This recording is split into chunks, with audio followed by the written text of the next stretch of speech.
Hi hello ನಮಸ್ಕಾರ ಎಲ್ಲರಿಗೂ welcome back to Divya's vlogs.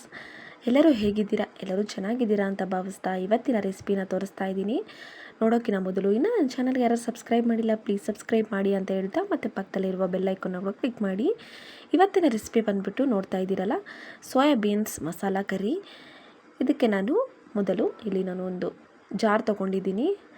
ಅದಕ್ಕೆ 1/2 ಕಪ್ ಆಗೋಷ್ಟು ನಾನು ಸಣ್ಣದಾಗಿ ಹಚ್ಚಿಟ್ಕೊಂಡಿರೋ ಈರುಳ್ಳಿ ಮತ್ತು 5ರಿಂದ 6 ಬೆಳ್ಳುಳ್ಳಿ ಹೆಸರು, ಸ್ವಲ್ಪ ಅಲ್ಲ, ಖಾರಕ್ಕೆ 2 ಹಸಿರು ಮೆಣಸಿನ್ಕಾಯಿನ ತೊಗೊಂಡಿದ್ದೀನಿ.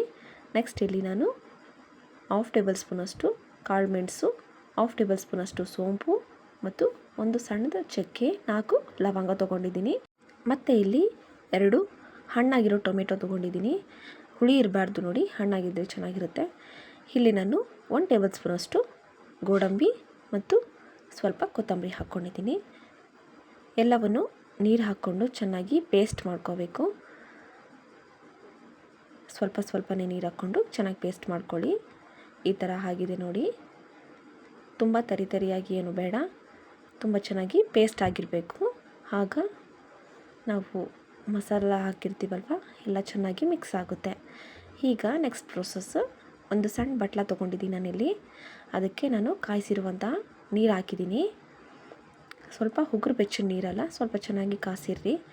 ಅದಕ್ಕೆ ನಾನು 1 ಕಪ್ ಆಗೋಷ್ಟು ಸೋಯಾಬೀನ್ಸ್ನ ತೊಗೊಂಡಿದ್ದೀನಿ. ಎಲ್ಲವನ್ನು ನೀಟಾಗಿ ಮಿಕ್ಸ್ ಮಾಡಿ ಚೆನ್ನಾಗಿ ನೆನಿಬೇಕು. ಒಂದು ಅರ್ಧ ಗಂಟೆವರೆಗೂ ನೆನೆದ್ರೆ ಸಾಕು. ನಿಮ್ಗೆ ಅಷ್ಟು ಟೈಮ್ ಇಲ್ಲ ಅಂತಂದರೆ ಒಂದು 20 ನಿಮಿಷ ಆದರೂ ಇದನ್ನು ನೆನೆಯಕ್ಕೆ ಬಿಡಿ. ನಾನು ಪ್ಲೇಟ್ ಮುಚ್ಚಿಬಿಟ್ಟು ಅದು ನೆನೆಯಕ್ಕೆ ಬಿಟ್ಟು ನೆಕ್ಸ್ಟ್ ಇಲ್ಲಿ ನಾನು ಸ್ಟವ್ ಆನ್ ಮಾಡಿಕೊಂಡು ಒಂದು ಪಾತ್ರೆ ಇಟ್ಕೊಂಡಿದ್ದೀನಿ. ಅದಕ್ಕೆ 5ರಿಂದ 6 ಟೇಬಲ್ ಸ್ಪೂನಷ್ಟು ಆಯಿಲ್ ಮತ್ತು ಸಣ್ಣದಾಗಿ ಹಚ್ಚಿಟ್ಕೊಂಡಿರೋ 2 ಈರುಳ್ಳಿ ಹಾಕಿ ಸ್ವಲ್ಪ ಕರಿಬೇವು ಹಾಕ್ಕೊಂಡಿದ್ದೀನಿ. ಚೆನ್ನಾಗಿ ಇದನ್ನು ಮಿಕ್ಸ್ ಮಾಡ್ತಾ ಈರುಳ್ಳಿ ಸ್ವಲ್ಪ ಬಾಡಿಸ್ಕೋಬೇಕಾಗಿರುತ್ತೆ. ಚೆನ್ನಾಗಿ ಸ್ವಲ್ಪ ಹೊತ್ತು ಮೀಡಿಯಮ್ ಫ್ಲೇಮಲ್ಲಿ ಇಟ್ಕೊಂಡು ಈರುಳ್ಳಿ ಎಲ್ಲ ಸ್ವಲ್ಪ ಮೆತ್ತಗಾಗೋವರೆಗೂ ಇದನ್ನು ಫ್ರೈ ಮಾಡ್ಕೊಳ್ಳೋಣ. ಈರುಳ್ಳಿ ಎಲ್ಲ ನೀಟಾಗಿ ಮಿಕ್ಸ್ ಆದಮೇಲೆ ಅದರಲ್ಲಿರೋ ಹಸಿ ವಾಸನೆ ಎಲ್ಲ ಹೋಗುತ್ತೆ ನೋಡಿ, ಅಲ್ಲಿವರೆಗೂ ಮಿಕ್ಸ್ ಮಾಡ್ಕೋಬೇಕು. ನಂತರ ಇಲ್ಲಿ ನಾವು ಪೇಸ್ಟ್ ಮಾಡ್ಕೊಂಡು ಇಟ್ಕೊಂಡಿದ್ವಲ್ಲ ಮಸಾಲೆ ಎಲ್ಲ, ಅದನ್ನು ಹಾಕಿ ಸ್ವಲ್ಪ ಜಾರಲ್ಲಿ ನೀರು ಹಾಕ್ಕೊಂಡು ಇದಕ್ಕೆ ಮಿಕ್ಸ್ ಮಾಡ್ತಾಯಿದ್ದೀನಿ. ಇದೆಲ್ಲ ಚೆನ್ನಾಗಿ ಮಿಕ್ಸ್ ಮಾಡ್ಕೋಬೇಕು. ಮಸಾಲ ಎಲ್ಲ ಹಾಕಿರ್ತೀವಲ್ಲ, ಸೊ ಅದು ಕೂಡ ಸ್ವಲ್ಪ ಹಸಿ ವಾಸನೆ ಎಲ್ಲ ಹೋಗೋವರೆಗೂ ಚೆನ್ನಾಗಿ ಇದನ್ನು ಕುದಿಸ್ಕೋಬೇಕಾಗಿರುತ್ತೆ.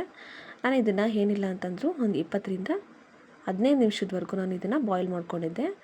ಇದಕ್ಕೆ ಸ್ವಲ್ಪ ಈಗ ನಾನು ರುಚಿಗೆ ತಕ್ಕಷ್ಟು ಉಪ್ಪು ಹಾಕ್ಕೋತಾ ಇದ್ದೀನಿ. ಸ್ವಲ್ಪ ಉಪ್ಪು ಹಾಕ್ಕೊಂಡು ಇದನ್ನು ಮಿಕ್ಸ್ ಮಾಡ್ತಾ ನಾನು ಬಾಯ್ಲ್ ಮಾಡ್ತಾಯಿದ್ದೀನಿ.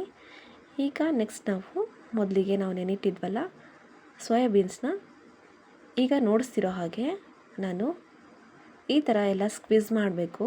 ಚೆನ್ನಾಗಿ ಹಿಂಡ್ಬಿಟ್ಟು ಇದರಲ್ಲಿ ಯಾವುದೇ ನೀರು ಇರಬಾರ್ದು ನೋಡಿ, ನೀರಿನ ಅಂಶ ಇರಬಾರ್ದು. ಆ ಥರ ಇದನ್ನು ನಾವು ಸೋಸ್ಕೋಬೇಕು. ಕೈಯಿಂದ ಈ ಥರ ಪ್ರೆಸ್ ಮಾಡಿದ್ರೆ ನೀರೆಲ್ಲ ಬಿಟ್ಕೊಂಡ್ಬಿಡುತ್ತೆ ಆಲ್ಮೋಸ್ಟು. ನಾನೆಲ್ಲ ಬಿಟ್ಕೊಂಡು ಚೆನ್ನಾಗಿ ಒಂದು ಬೌಲಲ್ಲಿ ತೊಗೊಂಡು ಈಗ ಇನ್ನೊಂದು ಕಡೆ ನಾನು ಸ್ಟವ್ ಆನ್ ಮಾಡಿಕೊಂಡು ಒಂದು ಫ್ರೈ ಪ್ಯಾನ್ ಇಟ್ಕೊಂಡಿದ್ದೀನಿ. ಅದಕ್ಕೆ 2ರಿಂದ 3 ಟೇಬಲ್ ಸ್ಪೂನಷ್ಟು ಆಯಿಲ್ ಹಾಕಿದ್ದೀನಿ. ಈಗ ನಾವು ಸ್ಕ್ವಿಝ್ ಮಾಡ್ಕೊಂಡು ಇಟ್ಕೊಂಡಿರೋ ಸೋಯಾಬೀನ್ಸ್ನೆಲ್ಲ ಹಾಕಿ ಚೆನ್ನಾಗಿ ಒಂದು 2ರಿಂದ 3 ನಿಮಿಷದವರೆಗೂ ಫ್ರೈ ಮಾಡ್ಕೊಂಡಾದಮೇಲೆ ಇದಕ್ಕೆ ನಾನು ಸ್ವಲ್ಪನೇ ಉಪ್ಪು ಹಾಕ್ಕೋತಾ ಇದ್ದೀನಿ. ನೆನಪಿರಲಿ, ನಾವು ಮಸಾಲದಲ್ಲಿ ಉಪ್ಪು ಹಾಕ್ಕೊಂಡಿದ್ವಿ ಫ್ರೈ ಮಾಡಬೇಕಾದ್ರೆ, ಸೊ ಇವಾಗ ಸ್ವಲ್ಪ ನೋಡ್ಕೊಂಡು ಹಾಕ್ಕೊಳ್ಳಿ. ಈಗ ಉಪ್ಪು ಹಾಕ್ಕೊಂಡ್ಮೇಲೆ ಸ್ವಲ್ಪ ಹೊತ್ತು ಇದನ್ನು ಚೆನ್ನಾಗಿ ಮಿಕ್ಸ್ ಮಾಡಬೇಕು. ಈಗ 1/2 ಟೇಬಲ್ ಸ್ಪೂನಷ್ಟು ನಾನು ಅರಿಶಿನ ಪುಡಿನ ಹಾಕ್ಕೋತಾ ಇದ್ದೀನಿ. ಚೆನ್ನಾಗಿ ಮಿಕ್ಸ್ ಮಾಡ್ತಾ ಆಗಲೇ ಅದರಲ್ಲಿರೋ ಎಣ್ಣೆ ಎಲ್ಲ ನೀಟಾಗಿ ಸೋಯಾಬೀನೆಲ್ಲ ಹೀರ್ಕೊಂಬಿಡುತ್ತೆ ನೋಡಿ. ಆಗಲೇ ಗೊತ್ತಾಗ್ಬಿಡುತ್ತೆ, ಯಾವ ಎಣ್ಣೆನೂ ಉಳಿಸಲ್ಲ ಜಾಸ್ತಿ. ಅದಕ್ಕಂತಲೇ ನಾನು ಸ್ವಲ್ಪನೇ ಹಾಕ್ಕೊಂಡಿದ್ದೀನಿ. 3 ಟೇಬಲ್ ಸ್ಪೂನಷ್ಟು ಆಯಿಲ್ ಹಾಕಿರೋದು. ಚೆನ್ನಾಗಿ ಮಿಕ್ಸ್ ಮಾಡ್ತಾ ಇರಬೇಕು. ಈಗ ಆಗಿದೆ ನೋಡಿ. ಈಗ ನಾವು ಮೊದಲಿಗೆ ರೆಡಿ ಮಾಡ್ಕೊಂಡು ಇಟ್ಕೊಂಡಿರೋ ಮಸಾಲದಲ್ಲಿ ಫ್ರೈ ಮಾಡಿಟ್ಟಿರುವ ಈ ಸೋಯಾಬೀನ್ನ ಹಾಕಿ ಒಂದು 2 ನಿಮಿಷದವರೆಗೂ ಚೆನ್ನಾಗಿ ಮಿಕ್ಸ್ ಮಾಡ್ತಾ ಫ್ರೈ ಮಾಡಬೇಕು. ಲೋ ಫ್ಲೇಮಲ್ಲಿ ಇಟ್ಕೊಂಡು ಚೆನ್ನಾಗಿ ಮಿಕ್ಸ್ ಮಾಡ್ಕೊಳ್ಳಿ. ಈಗ ನಾನು ಲಿಡ್ ಕ್ಲೋಸ್ ಮಾಡಿ ಒಂದು 10 ನಿಮಿಷ ಬಿಟ್ಟಿದ್ದೆ. ಲೋ ಫ್ಲೇಮಲ್ಲಿ ಇಟ್ಕೊಂಡೆ ಇದನ್ನು ಚೆನ್ನಾಗಿ ಬಾಯ್ಲ್ ಆಗಕ್ಕೆ ಬಿಟ್ಟಿದ್ದೀನಿ. ನೋಡ್ತಾ ಇರ್ಬೋದಲ್ವ ಎಷ್ಟು ಚೆನ್ನಾಗಿ ಕಾಣ್ತಾ ಇದೆ. ಚಪಾತಿಯಲ್ಲಿ ಮತ್ತು ಪೂರಿಯಲ್ಲಿ ತುಂಬಾ ಟೇಸ್ಟಿಯಾಗಿರುತ್ತೆ ಈ ಸೋಯಾಬೀನ್ ಮಸಾಲ ಕರಿ. ನೀವು ಕೂಡ ನಿಮ್ಮ ಮನೆಯಲ್ಲಿ ಒಂದ್ಸರಿ ನಿಜವಾಗ್ಲೂ ಟ್ರೈ ಮಾಡಿ ನೋಡಿ.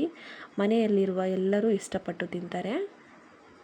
ಮತ್ತು ಇದು ಹೈ ಪ್ರೋಟೀನ್ ಬ್ರೇಕ್ಫಾಸ್ಟ್ ಅಂತ ಕೂಡ ಹೇಳ್ಬೋದು. ತುಂಬಾ ಚೆನ್ನಾಗಿರುತ್ತೆ ಮತ್ತು ಹೆಲ್ದಿ ಕೂಡ. ಮಕ್ಕಳಿಗೆ ಟಿಫಿನ್ ಬಾಕ್ಸಿಗೆ ಕಟ್ಟೋಕ್ಕೆ ತುಂಬಾ ಈಸಿಯಾಗಿ ಮಾಡ್ಬೋದು. ನೋಡಿದ್ರಲ್ಲ ಫ್ರೆಂಡ್ಸ್, 30 ನಿಮಿಷದಲ್ಲಿ ನಾವು ಈ ಸೋಯಾಬೀನ್ ಮಸಾಲ ಕರಿನ ಮಾಡಿದ್ದೀವಿ. ನೀವು ಕೂಡ ಮಾಡ್ತೀರಾ ಅಂತ ನಾನು ಅನ್ಕೋತಾ ಇದ್ದೀನಿ. ಇಷ್ಟ ಆದರೆ ಪ್ಲೀಸ್ ಒಂದು ಲೈಕ್ ಮಾಡಿ, ಸಬ್ಸ್ಕ್ರೈಬ್ ಮಾಡಿ ಮತ್ತು ಶೇರ್ ಮಾಡಿ, ಕಮೆಂಟ್ ಮಾಡಿ. Thank you for watching my channel everyone.